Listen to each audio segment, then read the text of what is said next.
ജോസിൽ ഇടുക്കിയിൽ മഴയുണ്ടോ? കുടചൂടി നിൽക്കുന്നത് കാണാൻ പറ്റുന്നുണ്ട്. ഇന്നലെ രാത്രി മഴ പെയ്തിരുന്നോ? ഇപ്പോഴത്തെ സാഹചര്യം എന്താണ്? ഒപ്പം തന്നെ ഈ മലയോര മേഖലകളിൽ എന്താണ് അവസ്ഥ? മണ്ണിടിച്ചിൽ, മരമൊടിഞ്ഞ് വീഴുന്നത്, അങ്ങനെയുള്ള എന്തെങ്കിലുമൊക്കെ സംഭവിച്ചിട്ടുണ്ടോ ഇന്നലെ?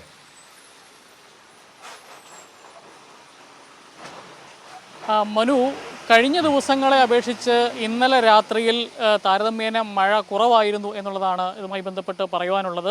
മഴയ്ക്ക് നേരിയ ശമനമുണ്ട്. ഇപ്പോൾ രാവിലെ ചെറിയ തൂളൽ മഴ ഇപ്പോൾ ഈ തൊടുപുഴ മേഖലയിൽ നിൽക്കുകയാണ്. ഹൈറേഞ്ചിൻ്റെ ഭാഗങ്ങളിലും നമ്മൾ അന്വേഷിക്കുമ്പോൾ മഴ കഴിഞ്ഞ ദിവസങ്ങളെ അപേക്ഷിച്ച് താരതമ്യേന കുറവായിരുന്നു എന്നുള്ളതാണ് പറയുന്നത്. ഏതായാലും ജില്ലയിൽ കനത്ത ജാഗ്രത തുടരുകയാണ്. ഇപ്പോൾ ഈ മണ്ണിൻ്റെ നനവ് മാറിയിട്ടില്ല. അതുകൊണ്ട് തന്നെ ഇനിയൊരു മഴയുണ്ടായാൽ പോലും അപകടം തുടരുന്ന ഒരു സാഹചര്യം ഉണ്ടാകും. കാരണം ഈ മണ്ണ് കുതിർന്ന് നിന്ന് കഴിഞ്ഞിട്ടുണ്ടെങ്കിൽ മണ്ണിടിച്ചിലിന് സാധ്യതയുണ്ട്. അതിനേക്കാൾ ഏറ്റവും കൂടുതൽ പ്രശ്നം ഈ മഴയ്ക്ക് ഒപ്പം ഉണ്ടാകുന്ന കാറ്റാണ്. ഇപ്പം എൻ്റെ വീട്ടിലടക്കം വൈദ്യുതി മുടങ്ങി നിൽക്കുന്ന ഒരു സാഹചര്യമുണ്ട്. അത് ഈ ജില്ലയുടെ വിവിധ ഭാഗങ്ങളിൽ അത്തരത്തിൽ മരം വീണ് ഇലക്ട്രിക് ലൈനുകൾ തകരാറിലായി. ഈ ടൗൺ പ്രദേശങ്ങളിൽ ഒഴിച്ച് മറ്റുള്ള ഉൾനാടൻ പ്രദേശങ്ങളിലെല്ലാം വൈദ്യുതി മുടങ്ങിയിരിക്കുന്ന സാഹചര്യമുണ്ട്. KSEBക്ക് കനത്ത നഷ്ടമുണ്ടാക്കുന്നത്. KSEB ഉദ്യോഗസ്ഥർ വിശ്രമരഹിതരായി പണിയെടുക്കേണ്ട പല മേഖലയിലും ജില്ലയുടെ പല ഭാഗങ്ങളിലും വൈദ്യുതി ഇനി എത്താൻ ഒരു 2 ദിവസം കൂടി എങ്കിലും എത്തുന്നൊരു സാഹചര്യമാണ്.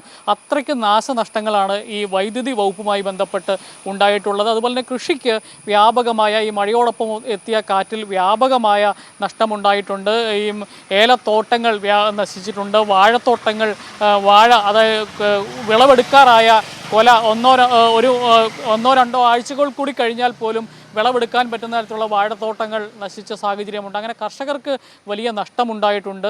അതെല്ലാമാണ് ഈ ജില്ലാ ഭരണകൂടത്തിൻ്റെ കണക്ക് പ്രകാരം 25 വീടുകളാണ് നിലവിൽ തകർന്നിരിക്കുന്നത്. അതിൽ 24 വീടുകൾ ഭാഗികമായിട്ട് തകർന്നിട്ടുണ്ട്. ഒരു വീട് പൂർണ്ണമായിട്ട് തകർന്നിട്ടുണ്ട്. അതുപോലെ തന്നെ ഇന്നലെ മാത്രം ഈ 12 വീടുകളാണ് തകർന്നിരിക്കുന്നത്.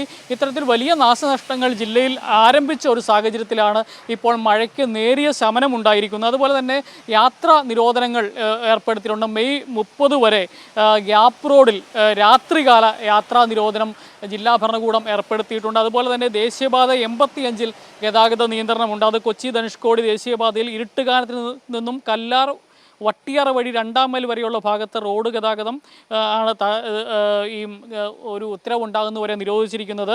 അതായത് കരടിപ്പാറയ്ക്ക് സമീപം മണ്ണിടിച്ചിലുണ്ടായതിനെ തുടർന്നാണ് ഇത്തരമൊരു തീരുമാനമെടുത്തിരിക്കുന്നത്.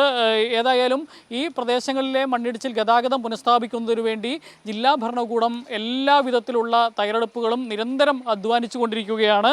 അതുപോലെ തന്നെ ഇപ്പം ഡാമുകളുടെ സ്ഥിതി പറയുകയാണെങ്കിൽ താരതമ്യേന ചെറിയ ഡാമുകളായ മലങ്കര, അതുപോലെ തന്നെ പാബ്ല, കല്ലാർകുട്ടി ഡാമുകൾ ഇപ്പോഴും തുറന്നിരിക്കുകയാണ്. അത് ഏകദേശം നിറഞ്ഞ അവസ്ഥയിൽ തന്നെയാണ് ഈ ഡാമുകളെല്ലാം ഉള്ളത്.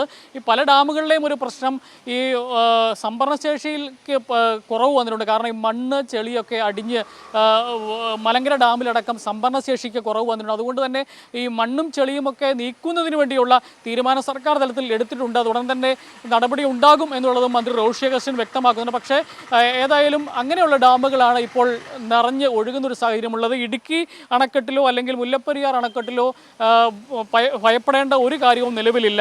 ഇപ്പോൾ ഇടുക്കി അണക്കെട്ടിൽ 2335.14 അടി വെള്ളമാണ് ഉള്ളത്. അതിൻ്റെ സംഭരണശേഷി എന്ന് പറയുന്നത് 2408.5 അടിയാണെന്ന് നമുക്കറിയാം. അതുപോലെ തന്നെ മുല്ലപ്പെരിയാറിൽ നിലവിൽ 118.10 അടി വെള്ളം മാത്രമാണ് ഉള്ളത്. ഏതായാലും ഈ വലിയ ഡാമുകളായ മുല്ലപ്പെരിയാറിലോ ഇടുക്കിയിലോ ഒന്നും പേടിക്കേണ്ടതായ കാര്യങ്ങളൊന്നും നിലവിലില്ല. മനു.